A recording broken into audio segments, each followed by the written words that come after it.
Alright, hi you guys, welcome. Today we'll be talking about quadratic graphs and their properties.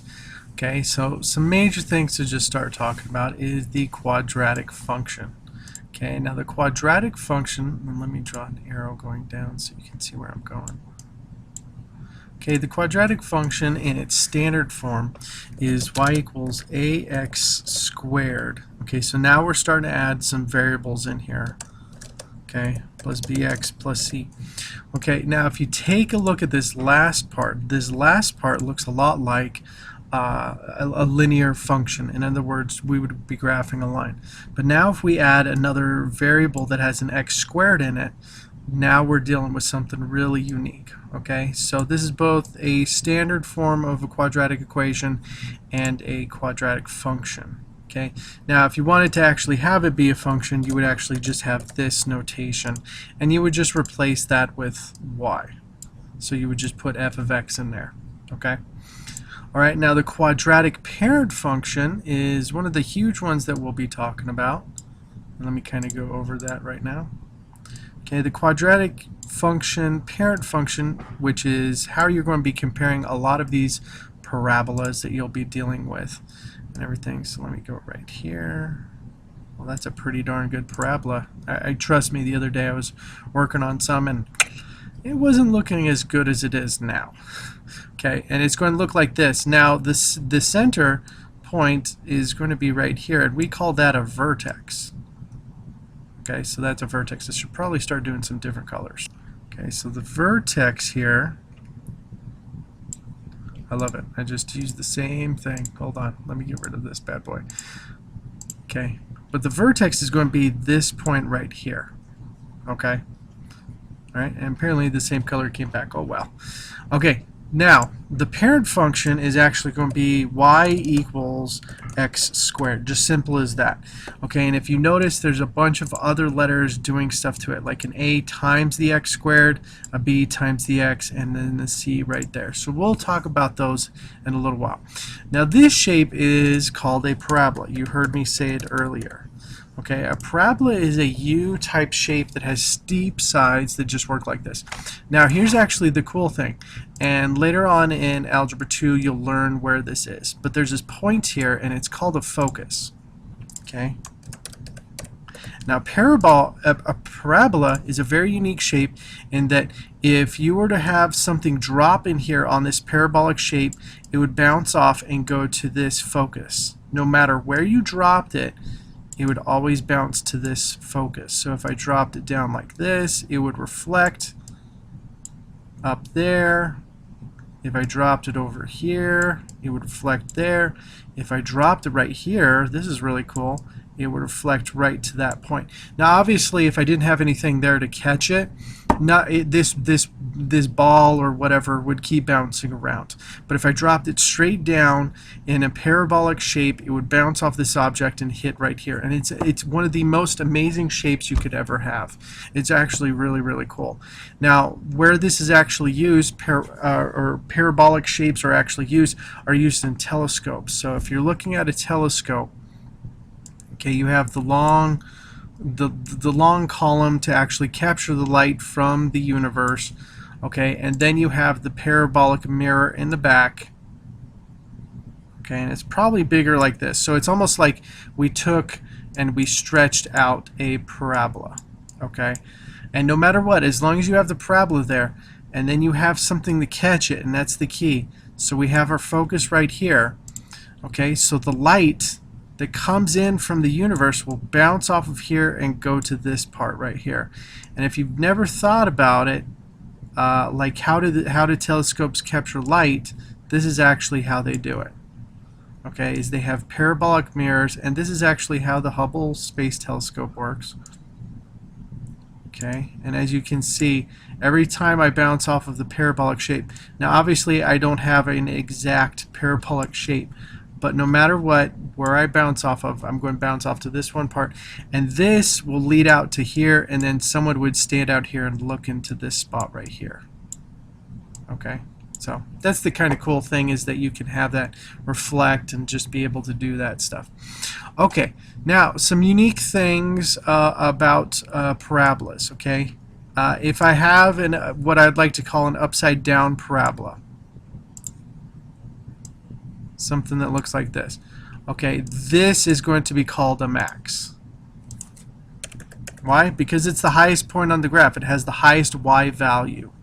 Okay, now if I had something over here where it was a normal parabola that's going up, okay, this would be a min or a minimum, whatever you would want to call it. Okay, and the other cool thing about this, and I forgot to talk about this up here because I have all these lines in there, but in a parabola, okay, there is an axis of symmetry. And that axis of symmetry, and this isn't a very good axis, so let me go over here. Okay, it will split the image into two equal halves. Okay, so that's called the axis of symmetry, and it's just going to be really kind of cool how you can actually find it. But the other amazing thing about this is that we're going to learn a lot about these graphs and everything. So I talked a lot about it. I told you exactly what a parabola was, what the equation's going to be, what the parent graph is, what a max point, what a minimum point is. Okay, and we can move it right there. So there's the actual, that's the axis of symmetry. And that just means that it's a mirror reflection right there. Okay, and then we showed you where it is actually used in real life. Now let's go into some example problems and just work with it that way.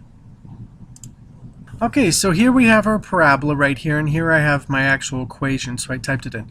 Now if you want to type in your own, type in just the letters into Desmos with the square on the x, the first x, and have that be with a, and then it will say add sliders underneath. So like for example, if I get rid of these right now, I've typed it in. It won't graph anything until I add values to the a, b, and c. So I'd press all, and then I'm going to move b down to 0 and c down to 1. Okay, so this is an example of the parent graph right here. So this is y equals x squared. Okay, now I'm going to mess with a and a alone, okay, and I'm going to increase it. So what's going to happen is it actually makes the parabola skinny. But what it's actually doing is it's actually stretching it vertically. Okay.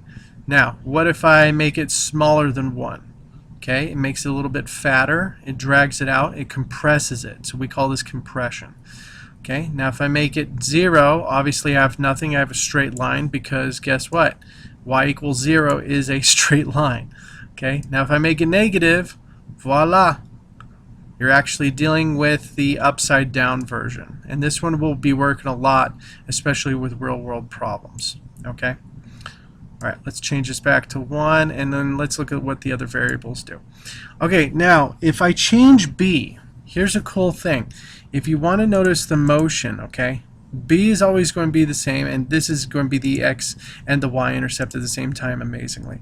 But if I change b, if I make it positive, if you notice, it stays attached to the middle.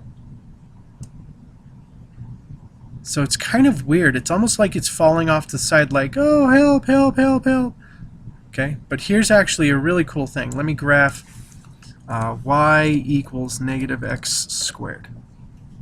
Oops, squared. There we go. Okay, now watch the intersection of the red dot, or the red parabola, with the blue parabola, which is just the reverse of it, the negative version of it. So if I make it positive, look at this. That point is the vertex. So no matter what happens, my vertex with b, whenever I change b, the vertex will always be going in a weird parabolic path. It's the most unique thing that you can ever look at and just say, oh, that just doesn't make any sense, but it actually makes a ton of sense. It's really kind of cool how it works. Okay, so it's almost like if I make b bigger, it moves to the left, okay, in a parabolic path down, and if I make b smaller, it moves it to the right in a parabolic path down. Okay, now are you going to be tested on this? Probably not, but that's a cool property to see. Okay, now what does C actually... Alright, and so here's what C is going to do. Okay, so if I click on it and highlight the y-intercept, okay, as you can see, the y-intercept corresponds perfectly with what C is. So C is actually the y-intercept of our graph. Okay. Alright, B, you don't need to know as much. A controls the thickness and stuff. B is kind of cool how it works, but C definitely controls the y-intercept where it crosses. Now, what if I like change A and change B? Is that still going to be the same? Yes. That's the really cool thing about C, is that no matter where I move my graph and how I move it, this C will always be the actual y-intercept. And if you think about it, that means that x equals 0, so that means that these are gone in my graph, and so all that's left is this. So that when x equals 0, I'm going to get a y-intercept, so therefore that should always stay the same. Okay? All right. Okay, so now here's some amazing stuff we can also look at too. Okay, now if I make a negative, if you notice, it's going to drag it down like this. Okay, it's going to flip it around. It's actually kind of cool how it looks. It looks like I'm actually doing something. Okay, now if we take a look at this, you can also model motion with quadratic functions. So if you know that the formula, and so let me write this out so you guys can actually see this. Okay, this is actually y equals negative x squared plus 4.33x minus 0.9. Okay. Alright, and so if you notice on this, this will actually be an equation.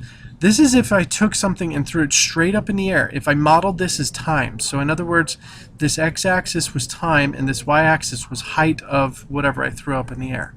Okay. So at 2.221 seconds, I threw it up in the air. Okay. And then at 4.079 seconds, it landed on the ground. So let's change some stuff. Well, shoot, let's just leave it as is. Okay. Now, here's a really cool thing, is that since it is symmetric, okay, since it is symmetric and the left half is equal to the right half, and this top point is the maximum height, I now know the maximum height this ball reaches, and that's going to be 3.722 feet, meters, whatever you want to use. Now this time is actually pretty significant too, because it is actually the halfway time between the ball being starting to be thrown and when the ball lands. So this is actually halfway up. So if you've ever wanted to calculate how high a ball gets and you don't have access to the actual graph, okay, you can actually put in the halfway time in for x, okay, and solve it, and you would actually find the maximum height. Now if you wanted to find how long the ball has been in the air, you would plug in this is 0, okay, because you wanted to know what the ball was at the beginning and what it was at the end, and you'll get two answers for what x was, okay, or time in this case. So if you wanted to model motion, you can model it like this. Now most people will say, oh, model it like this, and this right here would be it, you throwing it off of a cliff. You know, and that's totally fine. You just need to find the distance, the gap between 2.15 and 4.079 to actually be the total time this ball was in the air before it hit the ground. Okay, all right. But there's some really cool things you can do with the graphs and modeling motion with, you know, parabolic motions that it has. Okay, all right. That's it for working with quadratic graphs and understanding them. I'll talk to you later.